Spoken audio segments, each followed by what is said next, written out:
Welcome back to The Doctor Is In with Dr. Nadia Saba. I'm Dennis Wadan, Dr. Saba's producer. Recently, Dr. Greenhouse attended the University of Arizona's CEAC short course and got the chance to catch up with a few of the students and speakers about their work in controlled environment agriculture. Today, we're sharing her conversation with Calder Bethke, a Biosystems Engineering Masters student.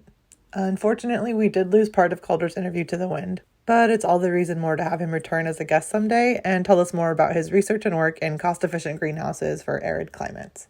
Thank you for listening.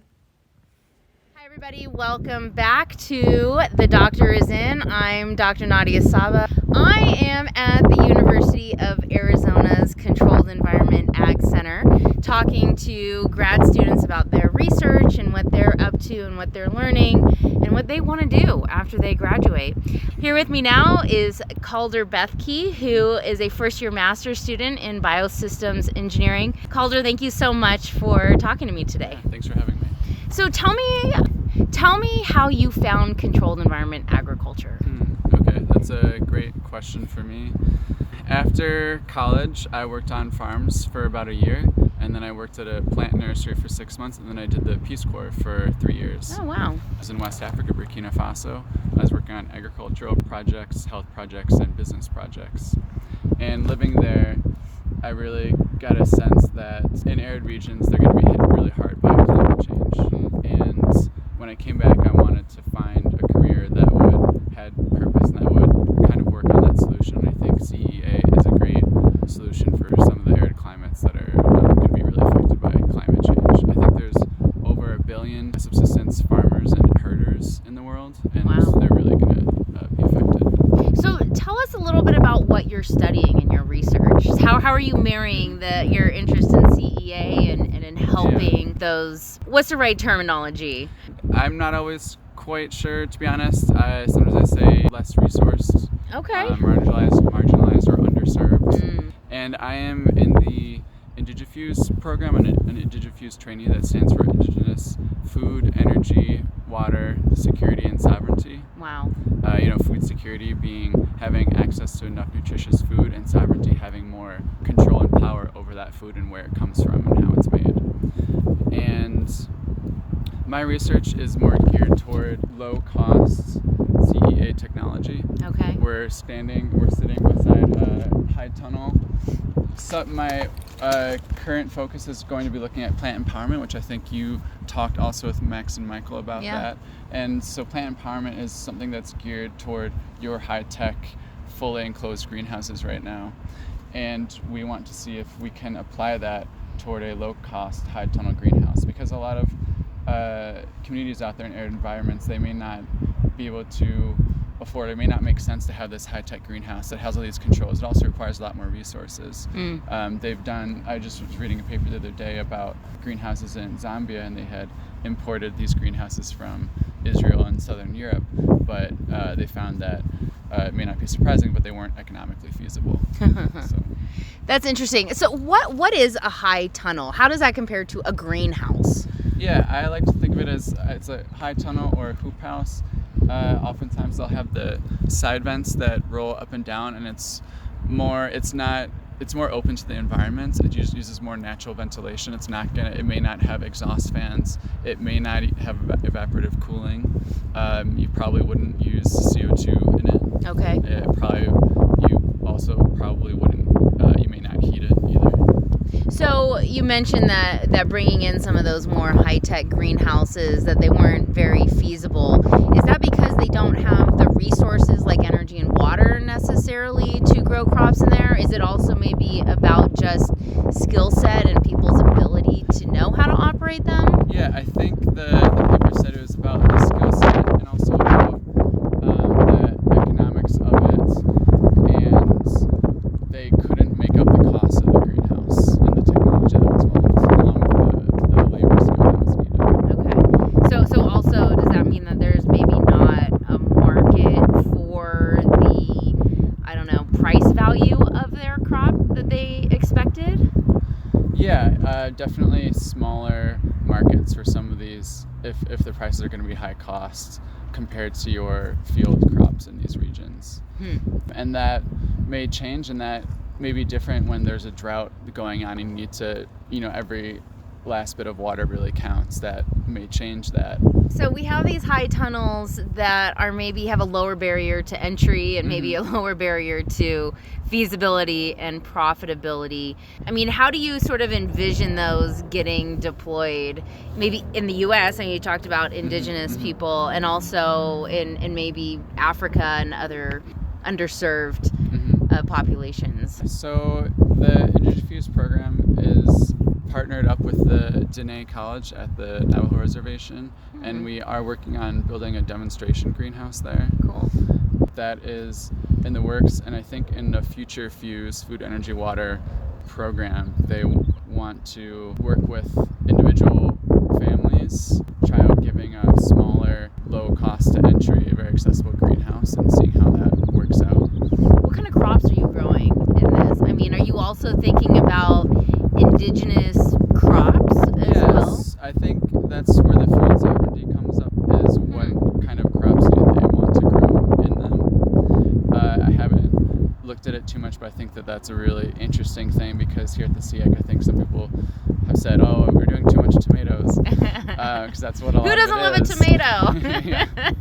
Surprisingly, there have been a few people in the class who are like, I don't like tomatoes. You've never had a good tomato, though. Yeah, some of these tomatoes are really, really great. They are. But yeah, I think we're growing some melons in some of these greenhouses, and it could be things like squash, that sort of thing. I'm not sure how much this will apply, but there's also cultural barriers as well, just because some people may not want to work in CEA because it may distance their connection to the land, which is really important to lots of people too. So that's another issue, not something that not something we think we can fix or should be fixed or anything like that. But yeah. Can you expand on that a little? That's really interesting. Yeah, so I was in a class last semester focused on traditional ecological knowledge that is part of the Indigifuse program. And there may be,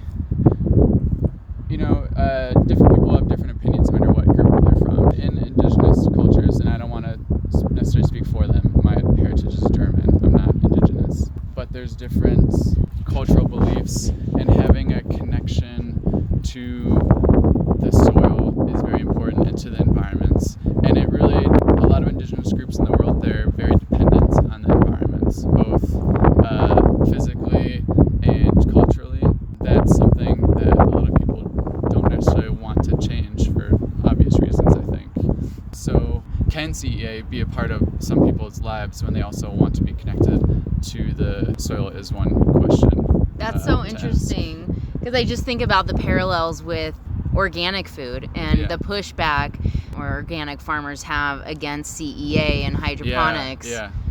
I have a housemate who's really who's less enthused about controlled environment agriculture and more into permaculture, which I love things like permaculture and sustainable agriculture. I think they're a great solution. They're going to be one of the main solutions for climate change and droughts. And also, I just want to say there's a lot of indigenous people that are also using science and are into controlled environment agriculture as well. So it's, just like any group of people, you can't box anyone in. I mean, what are the benefits to controlled environment agriculture for indigenous cultures or for people in Africa as opposed to traditional agriculture? Yeah, I hear different stats, but I kind of say it can use up to 10 times less water per plant. You can grow up to 10 times as much in the same amount of area. Yeah. And the water use efficiency is going to be a really big deal in the future for arid regions. So kind of a lot of the same benefits that we would hear just in general about controlled environment agriculture apply to these other underserved populations. Yeah. Interesting. Yeah. So what is the research you're doing exactly? So we're still kind of narrowing down on which path we're going to take. So it is a little bit broad, but as of right now, we're looking at the plant empowerment approach, looking at the plant balance and the greenhouse balance, and looking at getting data from the plant itself, and seeing how can we incorporate that into a low-cost greenhouse.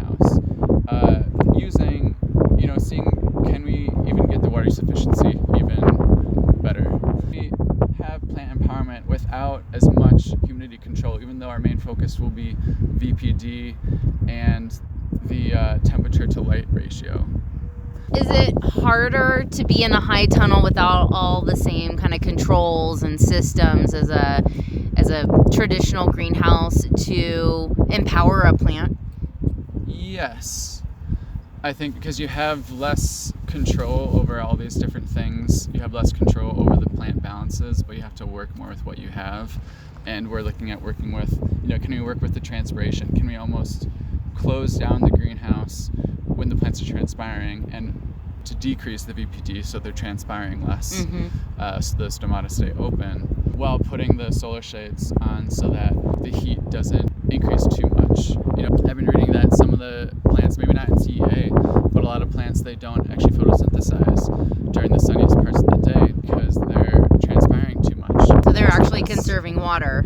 Yeah, but they're not photosynthesizing. So you may as well lower your resources in your other parts during this time period, and bring everything back into balance. That's kind of how I think of plant empowerment. It's looking at, what is the bottleneck? Can we fix it? Well, if you can't fix it, then bring the other resources now. Right, rather than just continuously trying to hit the gas pedal on all these variables that your plant's not going to use anyway, and you're just using resources for the heck of using resources. Exactly. And how can we do that in the low cost setting? Interesting. I like that. So, what we're looking at for our listeners, can you describe this greenhouse that we're looking at? Yeah, I'll follow you. We are looking at a high tunnel greenhouse that has a shade cloth on top. There are side vents connected to motors. And we do have an evaporative cooler on the back. They've had this, I don't know how long this greenhouse has been here for, but it is lower cost. I believe it's also a sand substrate inside. This is from a previous project. Okay. Are you actually going to use that?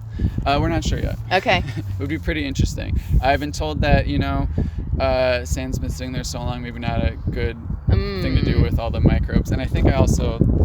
Some people might say, hey, it's good that there's microbes in your substrate. Yeah, I was just reading about this slow sand filter system. I hadn't actually heard of it before I read this paper, but I guess it's been around since the 1970s. Oh, wow. But they did an NFT system going through slow sand filter, and apparently it really helps keep the microbial balance, the microbes very diverse, so that no one pathogen can really take over, so you can recycle your nutrient solution a lot longer, so you can conserve more water and not throw it away as often. Interesting. Yeah. So one of the things that I'm looking at with this greenhouse is that there's actually a shade screen pulled over the top of the greenhouse. I think when I think of a traditional greenhouse, I think about, movable curtains on the inside.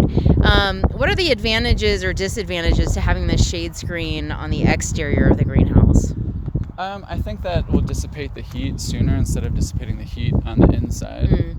That's the main thing that I can think of. I think we also have this on here just to protect the equipment inside because currently there are no plants inside. Oh, wait, I'm sorry. Are you saying that the plants help protect the equipment on the inside? No, the shade cloth. Okay. Got it.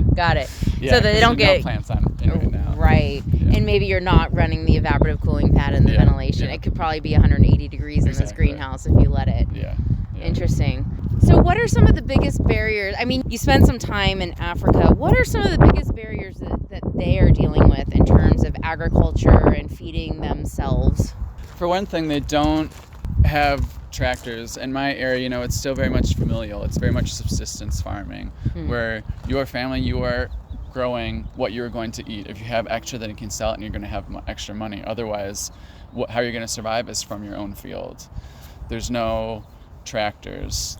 There's not very much commercial farming. It's all subsistence farming. And yes, there's a big barrier with financing and with infrastructure and with clean water and energy. One thing they do have going for them is there's a lot of solar panels. Solar panels are becoming a big thing. And to power a low-cost greenhouse, we're hoping to use low-power equipment so that we can run it off of smaller solar panels as well. Oh, cool. That's part of also the Diffuse program. it's like the nexus, the integration of food, energy, and water. The food is controlled environment ag, the energy is photovoltaics. We have people working in photovoltaics, and the water is we have a bunch of students working in water purification, especially in the Navajo Nation, because a lot of their water is not good to drink. It's not? No, just from all the mining, there's uranium mining, so there's uranium in some of the water. No. And yeah, there's a lot of poor infrastructure up there as well. Wow. Mm-hmm. So do you think that there's an opportunity that we could capture the water that's in the greenhouse and recycle it and use less water also for agricultural practices? Yeah. I'm doing a permaculture course right now on the side in Tucson, learning about the importance of water catchment is a big deal. I definitely think that using the water that you can get off the top of the greenhouse is important, especially for remote areas, and having a cistern nearby, I think that's a great solution. Yeah. I've always thought that it seems so logical to use solar panels to run ventilation fans and maybe a half horsepower evaporative cooling pump and little irrigation circulation pumps. Do you think that'll be the future for greenhouses? Yeah, I imagine a world where power is going to be very cheap because solar panels will be really inexpensive, and I think that there will be a lot more of that. It'll be very accessible and it'll be fantastic. Yeah. What have you, when your program is all said and done, how do you want to apply this? I mean, do you imagine yourself going back to Africa and maybe helping deliver and train on these high tunnel, low tech greenhouses? Yeah, I think I would like to be involved in the food security world in arid agriculture. I think that's my goal, is to work in maybe consultancy or NGO of some sort. Oh, nice. Or maybe even a private company that is working in that sector. Very cool. Yeah. Awesome. Well, Calder, thank you so much. It's really fun to talk about low-tech greenhouses. I think most people think of greenhouses as being fairly controlled and having a lot of systems, and now people are moving indoors into vertical farms. It's nice to see that there is potentially an application for these low-tech facilities that even aren't just generally about extending seasons. I think we think a lot of times of these low-tech hoop houses as, starting your spring early or finishing your fall later. To think of it as actually part of production agriculture is really exciting. Yeah, seeing what else we can do and also seeing what things we've learned in higher tech CEA that we can bring to this. Do you think you'll learn some lessons here in the low-tech greenhouse that could be applied in the high-tech greenhouse? Yeah, definitely. It's definitely a possibility. Yeah. It's all about getting to know the plant, right? And what it needs. So exactly. Maybe we don't always have to turn on the cooling system in there and just roll up the curtains like you'll figure out. Yeah. Awesome. Well, thank you so much, Calder. It was really fun to meet you and talk to you. Thank you. Thanks for having me.